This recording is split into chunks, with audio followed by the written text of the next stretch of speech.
नमस्कार दोस्तों, मुझे न्यू लाइफ में आपका फिर से स्वागत है। तो आज की वीडियो में मैं सैलरी के ऊपर बात करने जा रहा हूँ। रैंक वाइज बताने जा रहा हूँ। 2026 आ गया, कितनी सैलरी किसको मिल रही है। तो रैंक वाइज सबका बताऊँगा किस रैंक पे कितनी सैलरी है, या बढ़ी है या नहीं बढ़ी है।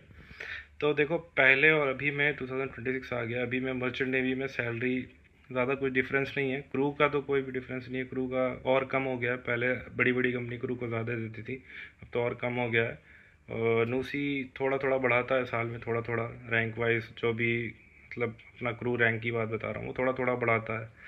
बाकी और बाकी चीज़ों में तो भाई साहब कोई सैलरी नहीं बढ़ी है जो हिसाब से बढ़नी चाहिए। तो रैंक वाइज बताता हूँ, पहले टेक का बताऊँगा, फिर इंजन का, फिर आपका कैटरिंग गैली डिपार्टमेंट। तो फर्स्ट ऑफ ऑल आपका स्टार्टिंग करते हैं मास्टर से। मास्टर से इसलिए स्टार्ट करा कि ऊपर से नीचे जाएंगे तो पता चलेगा। मास्टर सबसे टॉप मोस्ट रैंक होती है, ओवरऑल इंचार्ज वही रहता है मास्टर।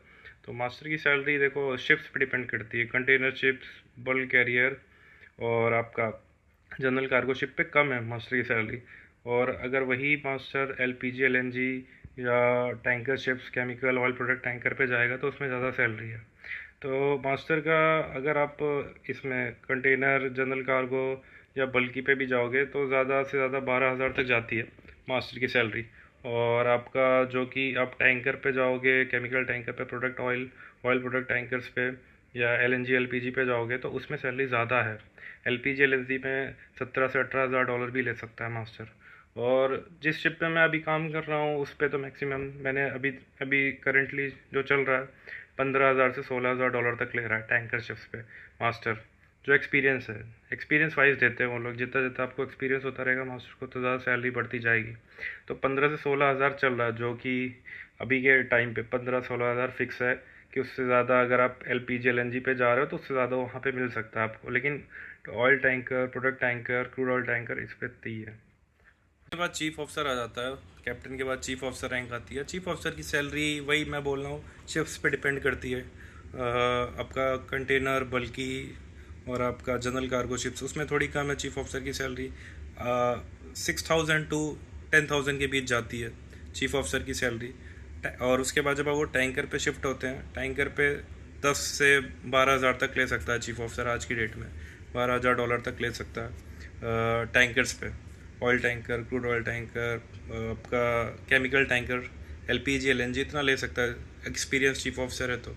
जो फ्रेशर चीफ ऑफिसर जाते हैं उनकी सैलरी 7,000 to 8,000 डॉलर रहती है पर मंथ आज की डेट में। जो भी मतलब फर्स्ट टाइम प्रमोशन या सेकंड टाइम इतनी रहेगी, धीरे धीरे बढ़ के उनकी 10,000 तक जाती है। जो oil oil tankers, crude oil tankers या एलपीजी एलएनजी में तो उनकी 10,000 से लेकर 12,000 डॉलर तक सैलरी है चीफ ऑफिसर की। उसके बाद आ जाते हैं सेकंड ऑफिसर। सेकंड ऑफिसर की सैलरी चीफ ऑफिसर के नीचे आता है वो सेकंड ऑफिसर।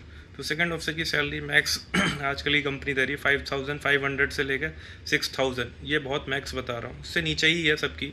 5,000 दे रही है सारी कंपनियाँ सेकंड ऑफिसर को। एक एक्सपीरियंस सेकंड ऑफिसर है तो 5,000 आपको उसको आराम से मिल रही है सेकंड ऑफिसर को। और मतलब शिप्स पे डिपेंड करता है भाई, बल्क और आपका ये कंटेनर शिप्स और ये जनरल कार्गो उसमें कम है, टैंकर शिप्स में ज़्यादा है। 5,000 से 5,500 6,000 तक मिल जाएगी। उसके बाद उसके नीचे आता है थर्ड ऑफिसर। थर्ड ऑफिसर की सैलरी भी आपको बता दूँ 3,500 से लेके 4,000 डॉलर तक है। मैक्स इतनी है, उससे ज़्यादा नहीं है। ज़्यादा से ज़्यादा कंपनी 200 4,200 तक दे सकती है, लेकिन इतनी ही है 3,500 से लेके। एक्चुअली 2,800 से स्टार्टिंग होती है, 2,800 स्टार्टिंग होकर 4,200 तक जाती है थर्ड ऑफिसर की। और उसके बाद आपका उसके नीचे जूनियर ऑफिसर। जूनियर ऑफिसर अगर स्टार्टिंग कर रहा है, उसके बाद प्रमोशन होगा तो थर्ड ऑफिसर बनेगा। जूनियर ऑफिसर की सैलरी वही कोई भी कंपनी, आईटीएफ कंपनी, अच्छी कंपनियों में 1,500 डॉलर तक मिल रही है जूनियर ऑफिसर्स को। और उसके नीचे जो कैडिट है, जो स्टाइफंड मिलता है, उसको आज की डेट में 500 डॉलर दे रही है अच्छी कंपनियाँ। 500 डॉलर से दे रही है, 500 डॉलर से 700 डॉलर मिल जाएगी अच्छी कंपनियों में। और थोड़ी मतलब नॉर्मल कंपनियाँ तो 250 डॉलर तो दे ही रही है। तो ये हो गया डेक की सैलरी। अब इंजन की सैलरी बता रहा हूँ। इंजन में और डेक में यही फ़र्क है, जैसे कैप्टन इधर है तो चीफ इंजन इंजन साइड में। चीफ इंजन की भी सैलरी जो मैंने आपको बताई थी टैंकर शिफ्ट पे, और आपका ऑयल प्रोडक्ट और crude oil tanker, LPG LNG, इसमें मैक्सिमम यही है 14,000 से लेकर 17 to 18,000 जाती है जो चीफ़ इंजीनियर है, जैसे मास्टर को मिल रही है वैसे चीफ़ इंजीनियर को मिल रही है, सेम टू सेम ही है सैलरी, ज़्यादा कोई डिफरेंस नहीं होगा। $200-500 का डिफरेंस होता है, बाकी कुछ नहीं है। उसके बाद वही जहाँ चीफ ऑफिसर को आपको वहाँ पे सैलरी मिल रही थी 7,000 से स्टार्टिंग होती है, 12,000 तक जाती है एक्सपीरियंस चीफ ऑफिसर को। तो यहाँ पे सेकंड इंजीनियर की भी यही है, $7,000 से स्टार्टिंग होगी, तो वो मैक्सिमम जाती है $12,000 तक जाती है सेकेंड इंजीनियर की सैलरी। और उसके बाद आता है थर्ड इंजीनियर की भी यही है, मैक्स 5,500 से लेकर 6,000 तक जाती है एक्सपीरियंस थर्ड इंजीनियर की सैलरी।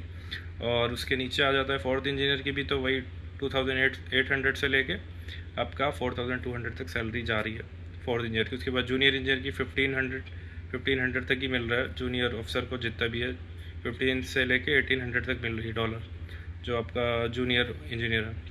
और जो TME है वही जो कैडेट्स को उधर मिल रही है, $500 to $700 मिली है ITF अपनी अच्छी कंपनी में। तो ये हो गया ऑफिसर और इंजीनियर की सैलरी, आपको मैंने बता दी। अब उसके बाद मैं बताने जा रहा हूँ क्रू की सैलरी। क्रू में सैलरी ज़्यादा कुछ डिफरेंस नहीं है आज की डेट में। क्रू की वही आपको स्टार्टिंग करता हूँ डेक से। तो डेक पे जो टॉप रैंक है वो बोसन और आपका पंपी है। बोसन पंपी की सैलरी ऑलमोस्ट सेम होती है। मैक्स अच्छी कंपनियाँ दे रही है 1,900, पेपर पे 1,700 समथिंग मिलता है, तो OT वगैरह मिला के वो 2,000 तक जाती है। जो पंपी और बोसन है उनकी सैलरी मैक्सिमम इतनी जाती है, 2,100 2,200 एक्सपीरियंस है तो मैक्सिमम कंपनियाँ इतनी दे रही हैं, उससे ज़्यादा कोई नहीं दे रहा है। जो काफ़ी एक्सपीरियंस है तो उस हिसाब से पढ़ के मिल सकती है, 2,300 तक जा सकती है। और उसके बाद आपका उसके नीचे आता है AB की सैलरी मैक्स अभी कंपनी दे रही है 1,400 से लेके 1,600 के बीच में पेपर पे देती है। उसके बाद OT वगैरह वो अलग है, वो 200 जितना मिल जाए, तो मैक्सिमम 1,700 तक जा रही है AB। और आपका ऑयलर इधर, AB इधर डेक पे। तो उसके नीचे आएगा OS की 1,100 से लेके 1,300 तक जाती है सैलरी, उससे ज़्यादा सैलरी नहीं है OS की। तो ये हो गया डेक का। अब इंजन का बता देता हूँ। इंजन पे फिटर है, फिटर के बाद ऑयलर है, ऑयलर के बाद आपका वाइपर है। तो फिटर की सैलरी वही जो बोसन और पंपी को मिल रही है, मैक्सिमम 2,100 तक जा रही है, पेपर में 1,700 समथिंग जाती है, OT वगैरह मिला के 2,100 तक जा रही है। और उसके बाद ऑयलर की वही जो AB की इधर मिल रही है डेक पे, वही ऑयलर की सैलरी है 1,400 से लेके 1,600 तक जाती है पेपर पे, और OT वगैरह अलग है, तो 1,700 तक जा रही है अच्छी कंपनियों में, ITF कंपनियों में। और उसके बाद वाइपर की सैलरी वही जो OS को मिल रही है इधर वाइपर को मिल रही है 1,100 से लेकर 1,300 तक, $1,300 तक मिल रही है। तो ये हो गया डेक और इंजन क्रू की सैलरी। अब आते हैं गैली में 2 ही रैंक होती है, चीफ कुक और उसके बाद GS। तो चीफ कुक की सैलरी जो बोसन और पंपी की सैलरी डेक पे या इंजन में आपका फिटर की है, वही सेम सैलरी चीफ कुक की है। उसका थोड़ा OT ज़्यादा है क्योंकि उसका पूरे दिन काम करना रहता है, तो उसकी सैलरी बन रही है $2,200 से $2,300 बन जाती है। पेपर पे 1,700 रहता है, OT वगैरह मिला के उसकी बन जाती है 2,200 तक बन जाती है सैलरी। और GS की भी सेम सैलरी है, 1,100 से लेके $1,300 के बीच में रहती है। तो ये सैलरी है गैली डिपार्टमेंट में। तो ये 2026 की सैलरी बता रहा हूँ जो कि मिल रही है कंपनी में, और ज़्यादा कुछ डिफरेंस नहीं है। ऑफिसर्स की सैलरी फिर भी ठीक है, ऑफिसर इंजीनियर की सैलरी, क्योंकि उनको थोड़ा क्या बोलते हैं, एक वर्कलोड ज़्यादा रहता है ऑफिसर्स और इंजीनियर्स को। 2026 में सैलरी मिली है मर्चेंट नेवी में। तो मैक्स मैं ये नहीं बोल रहा हूँ ये डिट्टो इतनी मिल रही है, वो कंपनी पे डिपेंड करता है, वर्क एक्सपीरियंस पे डिपेंड करता है। डिफरेंस तो होता है थोड़ा बहुत, लेकिन जो एस्टिमेट सैलरी वो इतनी ही मिल रही है, उससे ज़्यादा नहीं मिल रही है। थोड़ा बहुत ऊपर नीचे होता है, कंपनी पे डिपेंड करता है और आप कितने पुराने हो उस कंपनी में, तो उस हिसाब से सब कुछ मैनेज होता है। और क्रूज शिप की सैलरी अलग होती है, आपका टैंकर शिप्स में जो भी आपके टैंकर्स आते हैं, और क्या बोलते हैं, जनरल कार्गो हो गया, कंटेनर हो गया, बल्कि शिप्स हो गया, इनकी सैलरी कम होती है। टैंकर शिप की सैलरी ज़्यादा होती है क्योंकि टैंकर शिप में रिस्क ज़्यादा है, और बल्कि में भी रिस्क और इसमें भी है, लेकिन टैंकर्स में कुछ ज़्यादा ही रिस्क है, इसलिए उनको ज़्यादा सैलरी मिलती है। जो ऑफिसर्स हो, इंजीनियर्स हो या क्रू हो, तो उसमें थोड़ी ज़्यादा मिलेगी आपको। और कुछ भी और भी कोई क्वेश्चन होगा तो आप लोग कमेंट कर देना। आज के लिए बस इतना ही है। Thank you for watching this video.